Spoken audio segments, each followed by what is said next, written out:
glass in my hand was trembling, though not from age. It was the laughter, quiet at first, then growing into that sharp, polished sound that rich people make when they're comfortable enough to mock someone they think won't answer back. Before we continue, make sure to hit the like button. Also, tell us in the comments, 1, what time is it where you are right now and which city are you watching from? I love seeing how far our stories travel. They were laughing at me. I stood there holding my water, not champagne water, as my son's fiancée leaned into her friend and said, "Isn't he adorable? Just a simple old mechanic, bless his heart." The words slid through the chatter like oil on marble. My son shifted in his seat, pretending to read the menu. The others smiled politely, unsure if it was a joke or a truth they were supposed to agree with. I smiled too. Just a small one, the kind that says, "I've been called worse things by better people."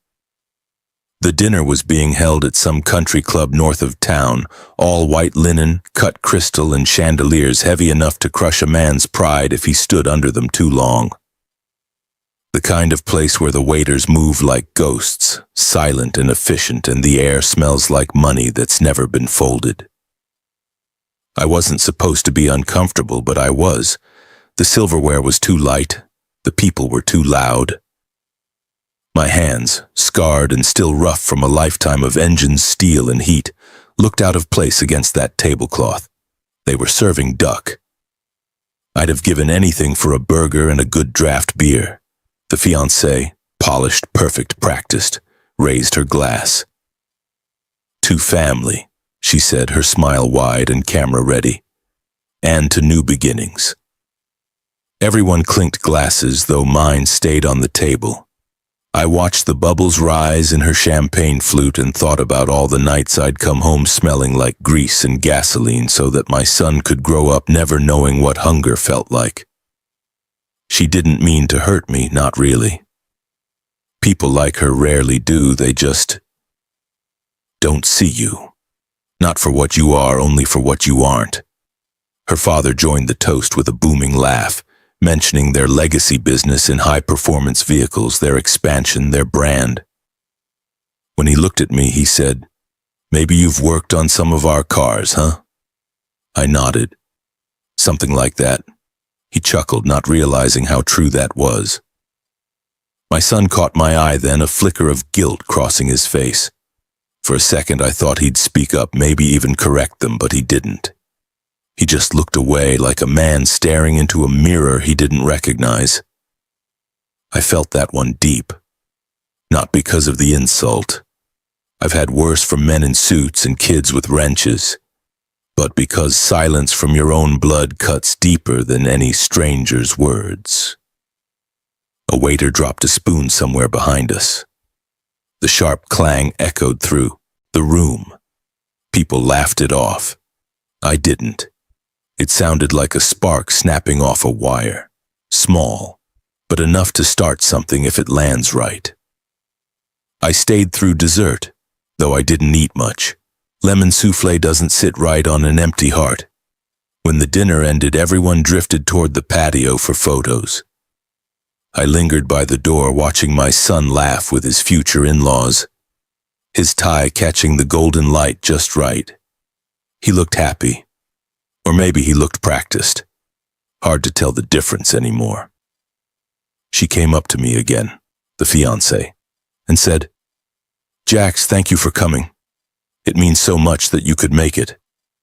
Her tone was sugar, but her eyes were already somewhere else, scanning the crowd for people who mattered more. I nodded. Wouldn't miss it. And I wouldn't. Because I needed to see it. To see exactly what kind of world my son was marrying into. Out in the parking lot, the air felt cleaner. I walked past rows of shining cars, all chrome and glass and money. Then I saw it, a silver coupe idling near the curb. The sound of its engine hit me like a ghost from another life. I knew that hum. I built that hum. Decades ago, in a small garage with one light bulb swinging overhead, I'd pieced together that very design. A prototype that changed everything. sold the rights to a company that promised innovation only to bury my name under theirs. I ran my fingers along the edge of my old truck, the paint rough under my thumb. People laughed at this thing, the dents, the faded color, the stories it carried in its frame. But every scratch was a lesson, every patch a memory. I got in, turned the key, and the engine started on the first try. Deep, steady, loyal, like an old friend that never stopped waiting. As I drove away, the country club lights faded in the mirror. I could still hear their laughter, soft, polite, forgettable to them. But to me it was the sound of an old motor sputtering before it catches, before it roars back to life. They thought I was a simple old mechanic, maybe I was. But even simple men build things that last, things that outlive names, titles, and fancy suits. And as the road opened before me, I realized I wasn't angry, just awake. Whatever came next wouldn't be loud, it wouldn't be petty, it would be clean, honest, precise. The way any good rebuild begins. Because I'd spent my whole life fixing what others broke. And now it was time to do it again. When I got home that night, the shop was dark. The kind of dark that feels thick, like it's got weight to it. I flipped on the old switch by the door, and the single bulb hanging from the rafters buzzed to life. A faint hum filled the air. Steady, familiar, the sound of my world. The floor was littered with bits of metal and memory. A wrench still lay where I'd left it that morning. A coffee mug with a chipped handle sat cold beside the vise. Everything smelled of oil, dust, and the kind of quiet you only get when life slows down enough to listen to itself. I leaned against the workbench and let the stillness settle. Outside, the night hummed with distant traffic. Inside, it was just me, and the ghosts of all the years I'd spent here. The first thing I saw was her photograph. My wife. It sat on the shelf above the tool rack, framed in a bit of wood I'd sanded myself. She was smiling, holding a cup of coffee, her hair tied back with a red ribbon she used to wear when she didn't want it smelling like grease. She'd been gone a long time now, but in here she never really left. I reached out and dusted off the corner of the photo. "They called me simple tonight," I whispered, my voice breaking the quiet. Guess they weren't entirely wrong. The bulb flickered overhead, a small pop of light that made her smile shimmer in the frame. I sat down in the old chair, the one with the cracked leather seat, and let the memories run. There was a time when this shop was alive, music playing low on the radio, the smell of engine cleaner mixing with coffee. A kid, my kid, one running around, handing me wrenches too big for his hands. He used to sit on that very stool, watching me rebuild engines, his eyes wide, soaking up every move I made. He'd ask questions back then. "Why do you fix things, Dad?" And I'd tell him, "Because somebody has to keep the world running." Funny how easily people forget who keeps the wheels turning once they start riding high enough. I got up and started moving around the shop, my hands working out of habit. I checked the drawers. Sockets, bolts, the old torque wrench that had been with me since my apprenticeship. I wiped down the workbench, each motion calming, steadying. Then I reached the back wall. The blueprints were still there, rolled up and stacked behind a rusted toolbox. The paper had yellowed, but the lines, my lines, and were clear, sharp, clean, drawn by hand before computers made men like me unnecessary. I unrolled one and laid it flat under the lamp. It was the engine, my engine, the one that changed everything. Every curve, every valve, every measurement. I remembered them all. I'd built the first one in this very garage using borrowed parts and the kind of stubbornness that doesn't quit until the bolts stop turning. It had run smoother, cleaner, quieter than anything on the market, and then I'd sold it. Sold it to pay for her treatments, to keep the house, to make sure our boy could go to college. The company said they'd improve it, make it production ready. What they really did was erase my name and slap their logo on it. I didn't fight. I told myself it didn't matter, that as long as the work lived, I could live with the silence. But tonight, that silence felt heavier than it used to. I took out a small metal tag from the top drawer, the original prototype plate stamped with my initials JWC 1979. I ran my thumb across the letters. They'd faded with time, but they were still mine. On the shelf behind me sat a stack of old notebooks, sketches, gear ratios, test notes, ideas that never saw daylight. I pulled one down, flipped through the pages, and stopped on a diagram titled Model 2. It had been my dream. A cleaner build, better torque, lighter frame. I'd never finished it. Life had gotten in the way. I closed the book and stared at the wall, where a calendar from years ago still hung. The last year she was alive. The page was frozen in October. Her handwriting circled the date of our anniversary, the ink faded but legible. Next to it, she'd written 3 words. Don't forget us. I never did. I looked around the shop again. The steel, the oil, the tools, and they weren't just things, they were pieces of me, of her, of everything we'd built together. And I realized maybe it wasn't too late to build again, not to prove them wrong. Not even to make my son see me differently. But because somewhere deep inside, the part of me that created things, that turned noise into power, chaos into order, was still alive. I went to the corner and pulled the tarp off the old frame that had been sitting there for years. Dust billowed into the air, catching the light. Beneath it was the skeleton of a car, half assembled, long forgotten. I'd started it the year before she passed. She used to call it the dream car. Said one day we'd take it out to the coast and drive until the road ended. I never finished it after she was gone. Couldn't bear to. But tonight, I felt her hand on my shoulder the way she used to when I was doubting myself. So I picked up the wrench. The metal was cold at first, then warm in my grip. I turned the first bolt, the sound echoing through the room. That perfect click of something coming loose after years of holding tight. And I smiled. The laughter from the dinner still echoed somewhere in the back of my head, but now it sounded small, distant. There was work to do. Real work. The kind that fixes more than engines. As the hours passed, the night deepened, the hum of tools blending with the rhythm of memory. My hands remembered what my heart had almost forgotten. By the time dawn started to push against the shop windows, I'd cleared the space, organized the tools, and rolled the old chassis into the center of the floor. The first light of morning touched the metal, turning it gold. For a moment, it almost looked alive.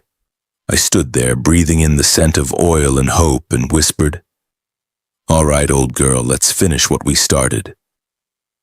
And in that quiet, I could almost hear her voice, soft, proud, certain. "That's my Jax." The week passed like dust through sunlight, quiet, unhurried, settling on everything I touched. The sound of tools and engines filled my days again, a music I hadn't heard in years. But underneath that rhythm there was something else. A pulse. Slow, steady, waiting. By the time the invitation came, embossed in gold and wrapped in ribbon, I already knew I'd go. Not out of obligation, not even out of curiosity. But because something in me wanted to stand in that world again just once. To see it clearly without the fog of pride or anger.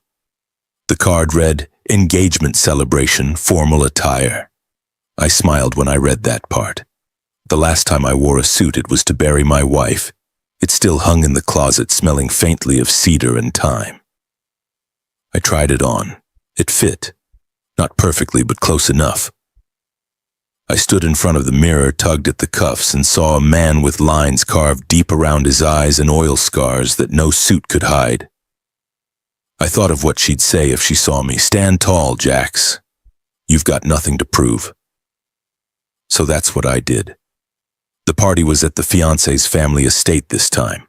Bigger than the country club, but colder somehow. White columns, polished marble floors, cars lined up like trophies along the driveway. Every window glowed warm gold, but it was the kind of warmth that comes from money, not people. When I arrived, a valet reached for my keys. He hesitated when he saw my truck. It wasn't rusted, not exactly. Just worn, like its owner. "You can park it around the side, sir," he said politely, eyes flicking toward the line of luxury sedans. "I'll keep the keys," I told him. "She doesn't like strangers driving her." He smiled the way young men do when they think you're being quaint, then walked off.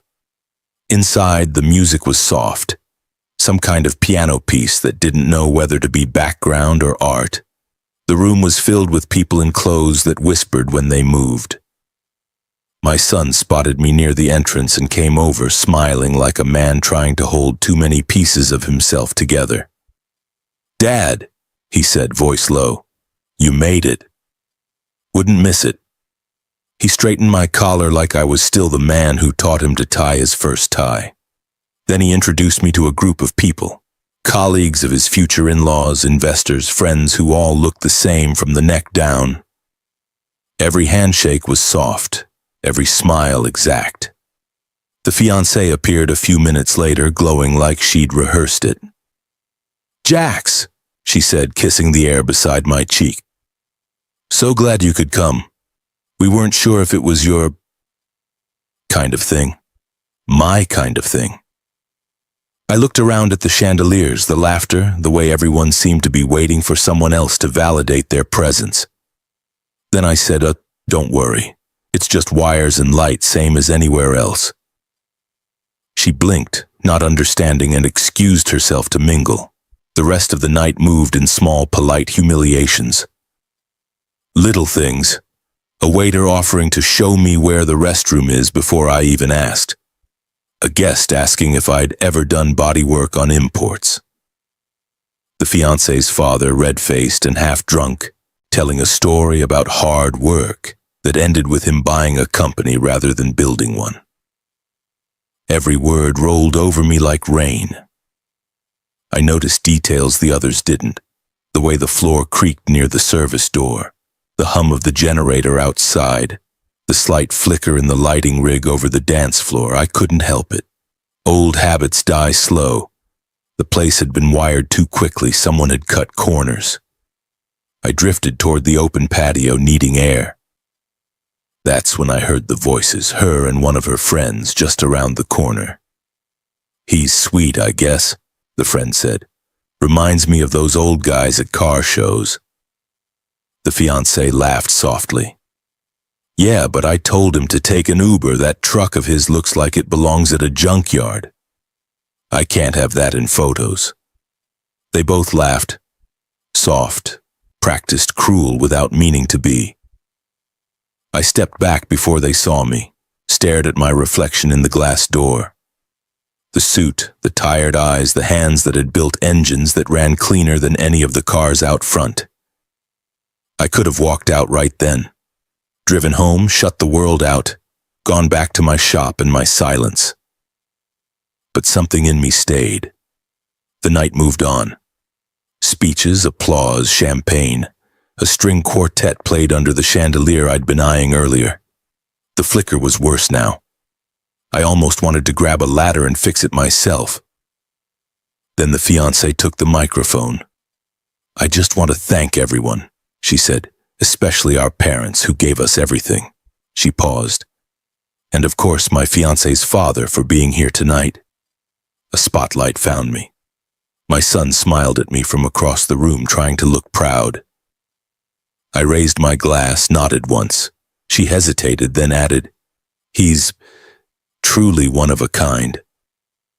Laughter from somewhere in the crowd, soft, but it was there.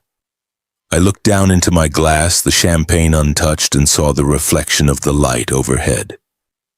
Flickering weak, on the verge of burning out.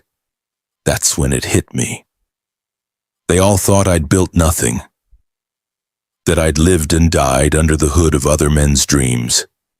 They saw grease and calluses and age, not the work that made their comfort possible. And maybe that was my fault.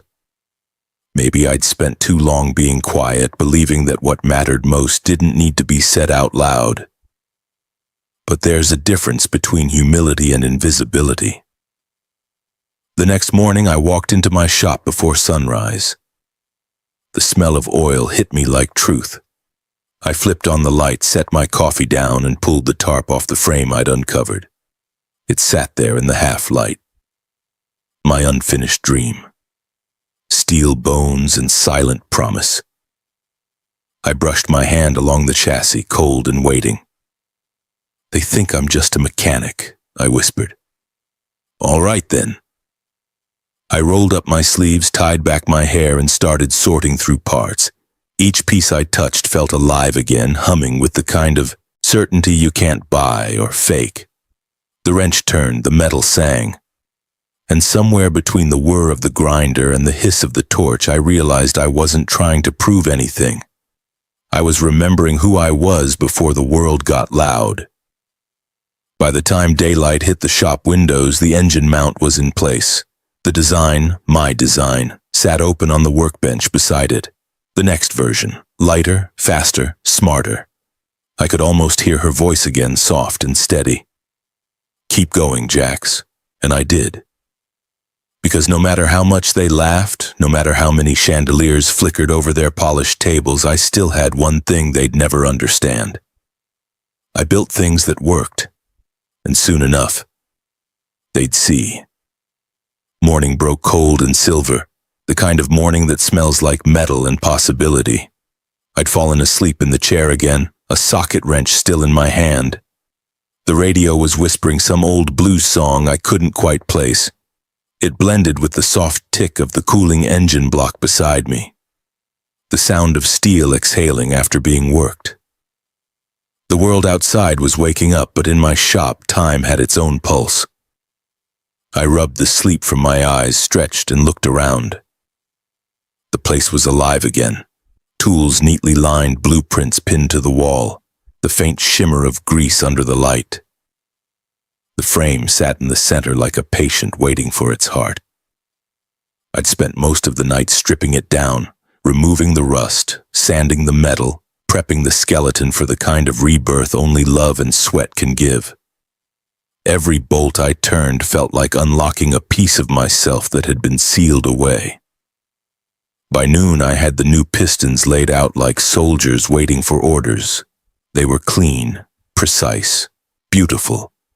I ran my finger along the edge of one and it caught the light just so. The same way her wedding ring used to when she handed me a wrench. I smiled. "We're getting there, darling." If anyone had walked by just then, they might have thought I was crazy, talking to empty air. But I wasn't talking to air. I was talking to memory. To the hum that used to live between us when she'd sit out here late, keeping me company while I built. She'd read or hum softly, and I'd lose myself in the rhythm of turning bolts, her presence grounding me more than any prayer ever could. Those nights built me just as much as the engines did. I fired up the welder and began fitting the mounts. Sparks scattered across the floor, tiny stars that vanished before they hit the concrete.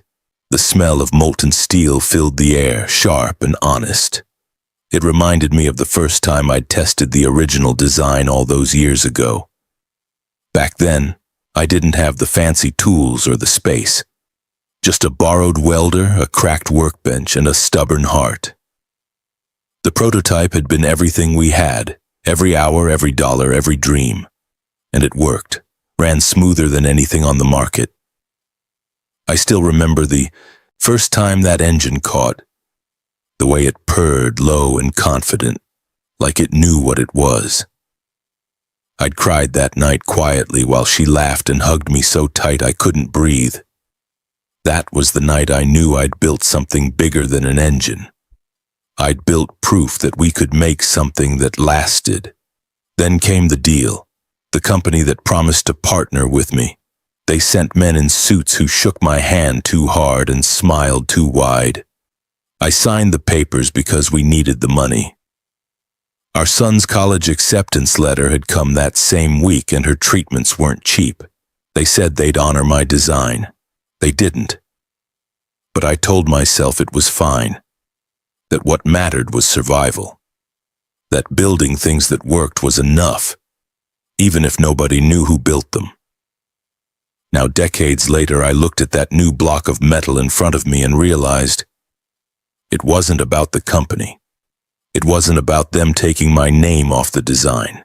It wasn't even about the insult at that dinner table. It was about me. Somewhere along the way, I'd stopped building for myself. I'd started building for everyone else. For survival, for pride, for acceptance. This was different. This was for truth. By evening, the chassis gleamed under the shop light. The new frame sat solid and strong, the engine half assembled, waiting for its heartbeat. I turned off the welder, wiped the sweat from my neck, and stepped back. The walls seemed to breathe with me. It was then I heard the crunch of tires outside, gravel shifting under weight. I looked through the window and saw a familiar car pull up. My son. He stepped out dressed in a crisp shirt and city shoes that looked too clean for this place. He stood by the truck for a moment, hands in his pockets, before walking toward the shop. "Hey, Dad," he said softly, pausing in the doorway. "You've been hard to reach. Been busy?" I didn't look up from the carburetor I was cleaning. "I heard you left early the other night. Didn't see much reason to stay." He hesitated. She didn't mean what she said. I looked up then, meeting his eyes. She meant enough of it to say it out loud. He shifted his weight. "You know how people are at those things. Nerves, drinks, trying to impress."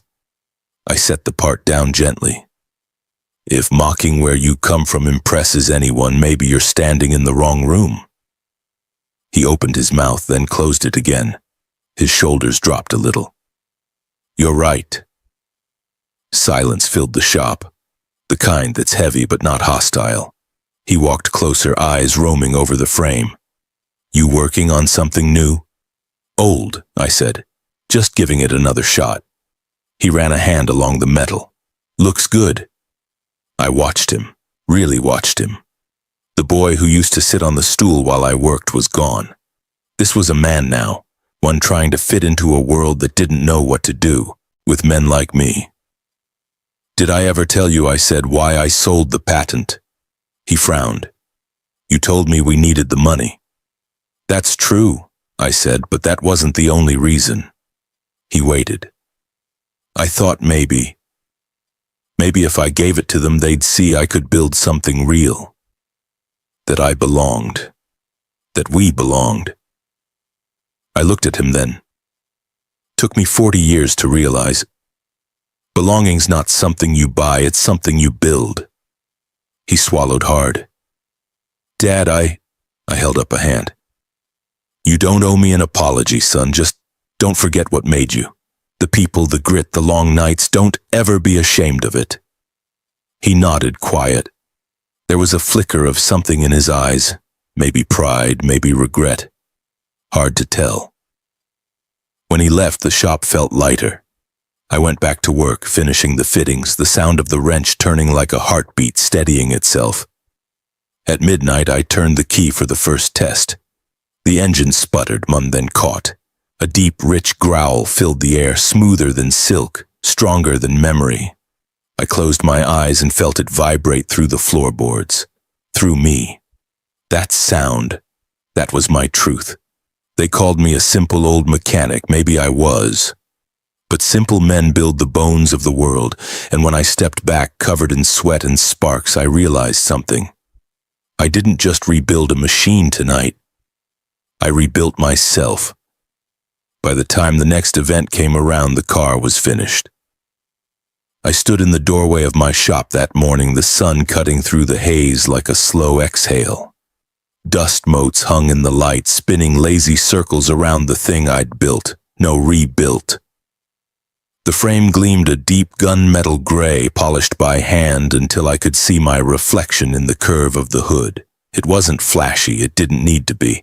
The kind of beauty that matters doesn't shout, it hums. Quiet, steady, unmistakable. I ran a rag across the chrome edge of the grille. Every inch of that car carried a piece of me. The long nights, the calluses, the losses that never really left. The engine purred low and clean like a living thing at rest. When I turned the key, it responded instantly. The sound filled the garage deep and sure, a note I hadn't heard in decades. I cut the ignition and stood there for a long time, my hand still on the wheel, the smell of gasoline and steel in the air. I thought of her again, the way she used to lean in, eyes bright, saying, "When it runs like that, it means it's alive, Jax." Yeah, it was alive, and so was I. The engagement dinner was that evening, smaller, more intimate, as they called it. I wasn't supposed to come. I heard that through my son's uncertain voice when he mentioned it on the phone. "They're keeping it family only, Dad," he'd said, though I knew the word family meant something different in their world. Still, I came. Not to prove anything, not to make a scene, just to stand in the light again and let the truth breathe. I drove the car there myself. No valet this time. When I pulled up, conversation seemed to stall for half a second. Heads turned, glasses paused mid-air. The sound of that engine, low, measured, elegant, didn't belong to a man in a work jacket. I parked it by the entrance, the last rays of sun sliding along its surface like a secret revealed. The fiancée was the first to notice. She stepped forward, her expression caught between curiosity and confusion. "That's gorgeous," she said. "Whose is it?" I smiled. "Mine," her brows knit. "You restored it?" "No," I said, stepping closer. "I built it." The room behind her went quiet. Even her father looked up from his drink. "You built it?" he repeated, laughter edging his tone. "From what? A kit?" I walked to the front of the car, ran my palm along the hood and lifted it open with a quiet click. The engine beneath gleamed, every piece perfectly seated, every line deliberate. But what drew their eyes wasn't the design. It was the plate, old brass, worn but legible, bolted to the inner frame. Prototype JWC1, 1979. I heard it before I saw it, the shift in air, the faint collective breath of realization. The father stepped closer, squinting. "Where did you get that?" "Built it," I said again, calm even. "Right here in this town, a long time ago. Sold the rights to a company called Arrowford Motors." That got his attention, his company, his empire. His voice thinned. "That's impossible." "Maybe," I said, "but here it is." I handed him a manila folder I'd brought along. Inside, copies of the old design sketches, patent filings, letters signed by executives who'd bought me out. I watched his fingers stiffen as he flipped through them. "I thought it might look familiar," I said softly. He looked up then, eyes darting between me and the car. For once, he didn't have anything to say. The fiancée spoke instead. "Why didn't you ever tell anyone?" I looked at her, and for the first time I saw not arrogance but confusion, maybe even shame. "Didn't think it mattered," I said. "The work spoke for itself." My son had been silent the whole time. Now he stepped forward, his voice low. "Dad, all those cars?" I nodded. "All those engines?" He stared at the car, the truth settling over him like dust after a storm. You made all this possible." I shrugged lightly. "Your mother and I just wanted to keep food on the table, never thought much about the rest." The fiancé's father cleared his throat, trying to find his footing again. "You expect me to believe you built the foundation of Arrowford Motors in a backyard shop?" I smiled faintly. "You don't have to believe me. The proof's under the hood, and in the paperwork you're holding." The guests were quiet now. Not the kind of quiet that comes from politeness, but the kind that follows realization. That someone they dismissed might have been the cornerstone of everything they admired. The fiancée's hand slipped from my son's arm. She looked at me differently now, eyes wide, searching. Why didn't you say something that night? I met her gaze. Because people don't listen when they've already decided who you are. Silence again, heavy, honest.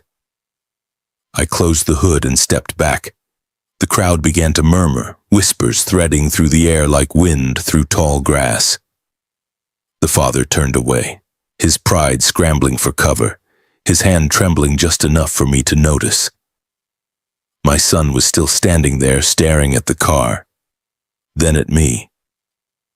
You really built this? He said again, as if saying it twice would make it real. I nodded once. With your mother watching every step.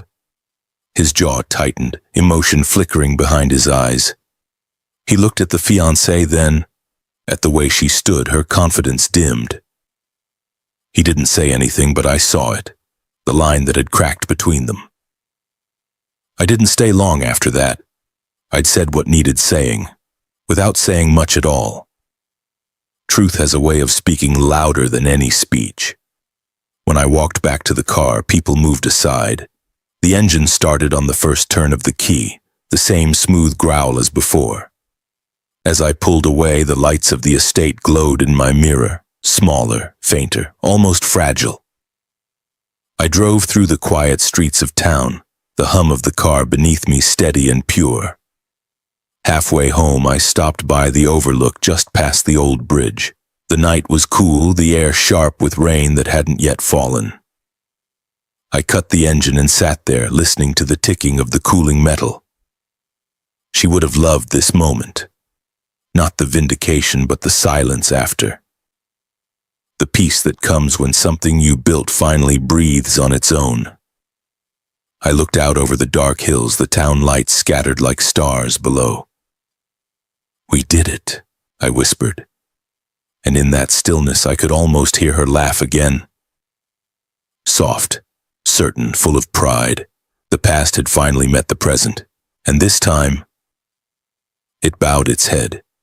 The next morning I woke to the sound of rain tapping on the shop roof. Steady, patient, like the world was trying to rinse itself clean. The events of the night before still hung around me, not loud but heavy. Like the smell of oil that never quite leaves your hands no matter how hard you scrub. The truth was out.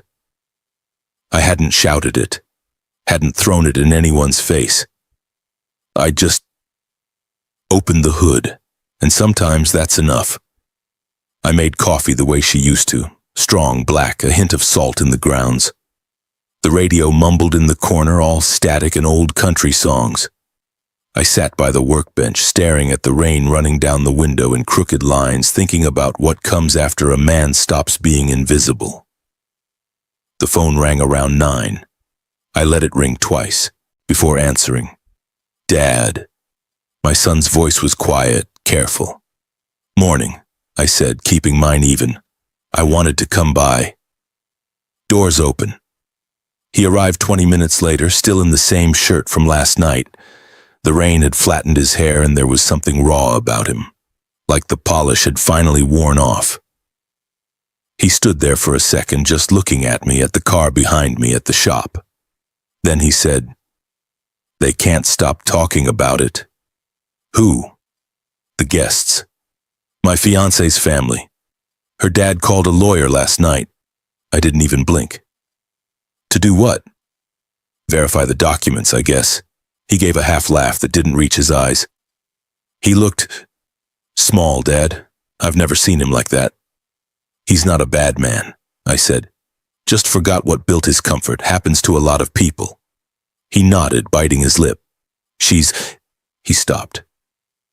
She's embarrassed. She wanted me to ask if you'd agree not to talk to anyone else about it. I raised an eyebrow. Anyone else? Reporters, he said quietly. Someone posted a photo of the car last night. People are asking questions. I leaned back in my chair, the wood creaking beneath me. I didn't build that car for attention. I know, he said quickly. I told her that. The rain deepened, drumming harder against the roof. The silence between us grew long enough to feel like truth. Then he said, almost in a whisper, "I'm sorry, Dad, for not standing up that night." I looked at him, really looked, not as a son to correct, but as a man learning where his backbone started. "You stood up when it mattered," I said.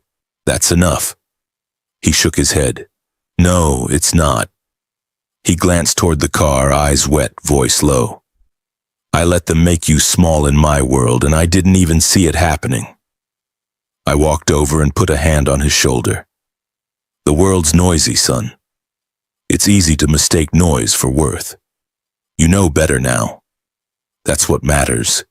He swallowed hard. "They've called off the wedding." I didn't say anything, just waited. "She said she needs time, that she doesn't know who she is anymore after last night." "That's fair," I said quietly.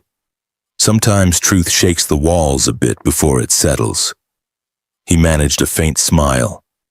"You always have a way of making hard things sound simple." "Hard things are simple," I said.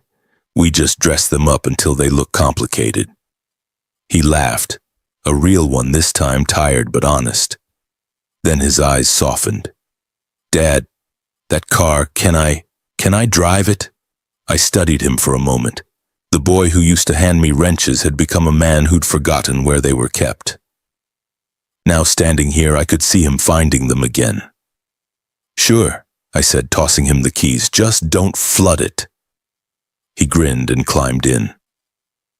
The engine started with that familiar hum. Low, grounded, perfect. He revved it once, and I swear I could feel her smile somewhere in the air. When he brought it back, the rain had stopped. The air smelled of wet asphalt and something new. He got out, leaned on the hood, and said, "You know, she said something last night. She said she thought you were just a man who fixed things." I smiled. She wasn't wrong. "Yeah," he said, looking at me. "But maybe that's exactly what the world needs." He left soon after, driving the truck I'd given him years ago. I watched him until the sound of the tires faded, then turned back to the shop. The phone rang again. Different voice this time, firm, clipped, professional. "Mr. Carson, this is Raymond Hale from Arrowford Motors." I knew the name, one of the board executives. "I'd like to extend an invitation," he continued. "Our company would be honored to officially credit your early design work in an upcoming press release. We're correcting the record." I let the words sit for a second. "Took you 40 years to find your conscience?" He hesitated. "Better late than never, sir." I thought about that. "Keep your credit," I said.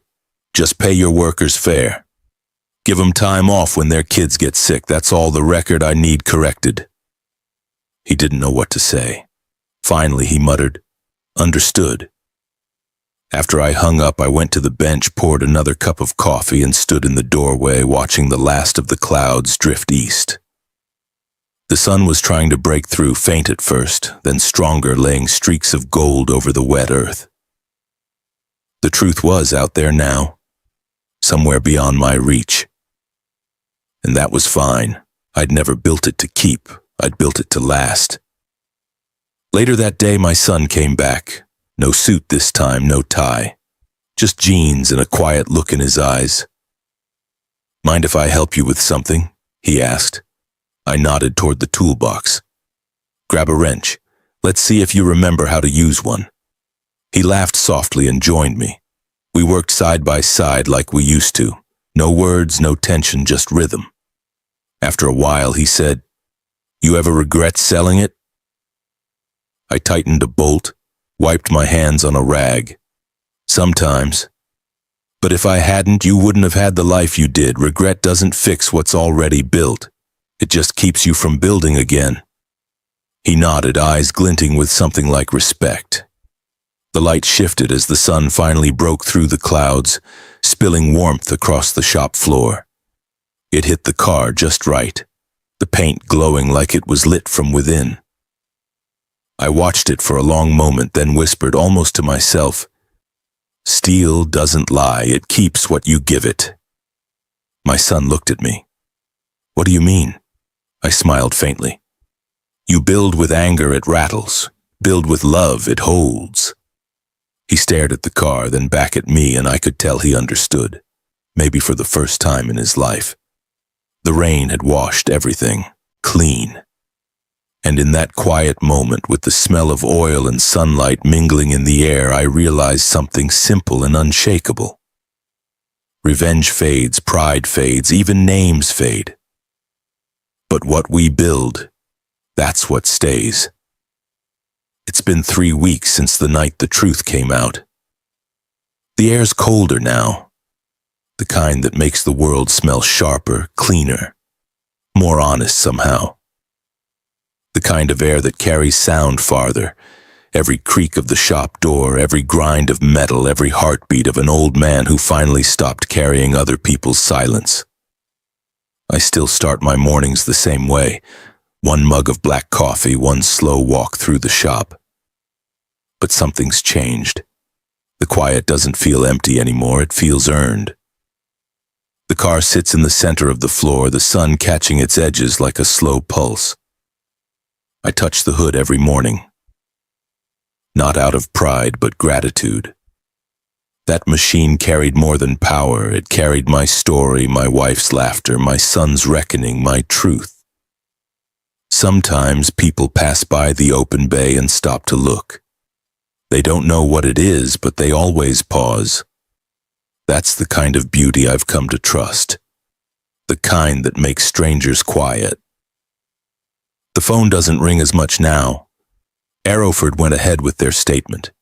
They even sent me a certificate with my name printed under original mechanical design contributor. It's framed and hanging crooked on the wall because I didn't bother to straighten it. Doesn't need to be perfect. Truth never is. My son stops by most evenings. No schedule, no ceremony. He just shows up, 2 cups of coffee in his hands, that old grin of his finally back where it belongs. The first time he came after the storm, he didn't say much. Just walked around the car, tracing the lines with his fingertips like he was reading Braille. Then he said, "You ever think about putting her back on the road?"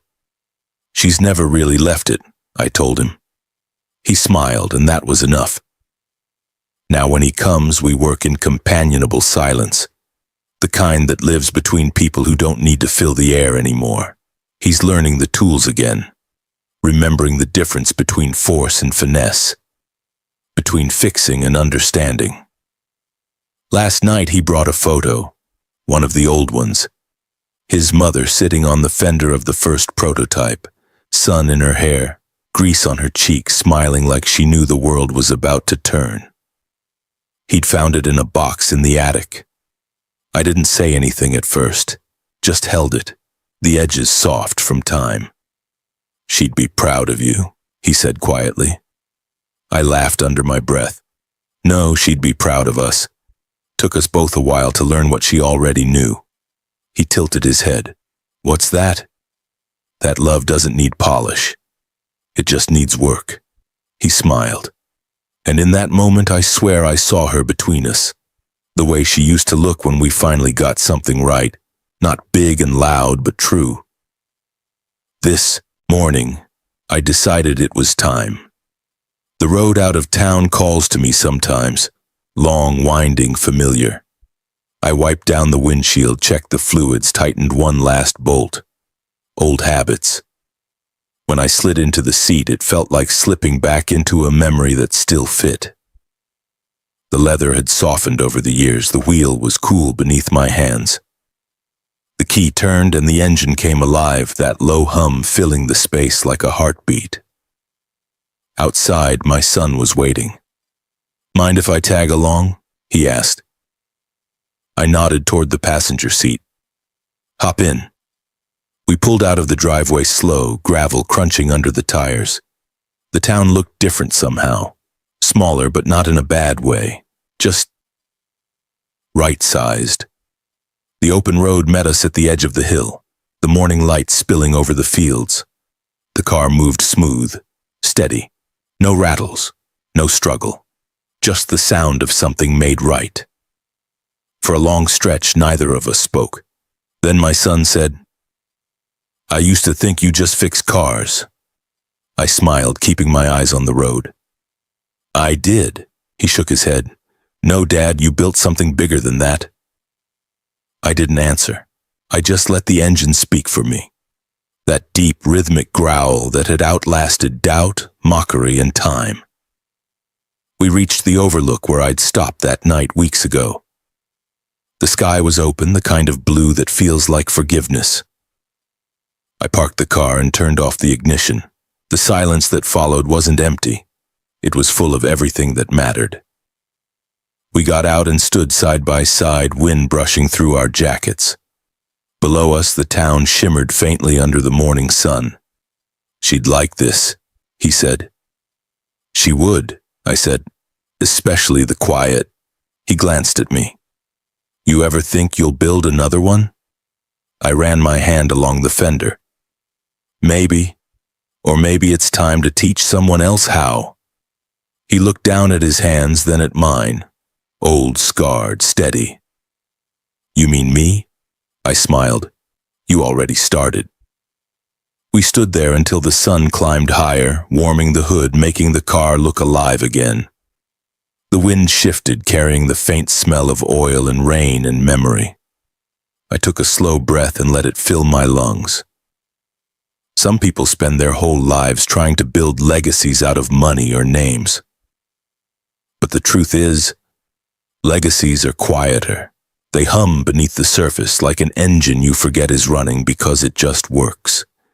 And as I looked out over that open stretch of road, my son beside me, the car we built behind us, I knew one thing for sure. The world might forget who we are. The names might fade. The hands that built might one day go still. But the engine still runs. Always will. If this story reached you, don't scroll just yet. Take a second to breathe. Hit the like button if you felt something tonight. And tell me in the comments, what did this story remind you of? A person, a place, a time you almost forgot? I read every single one.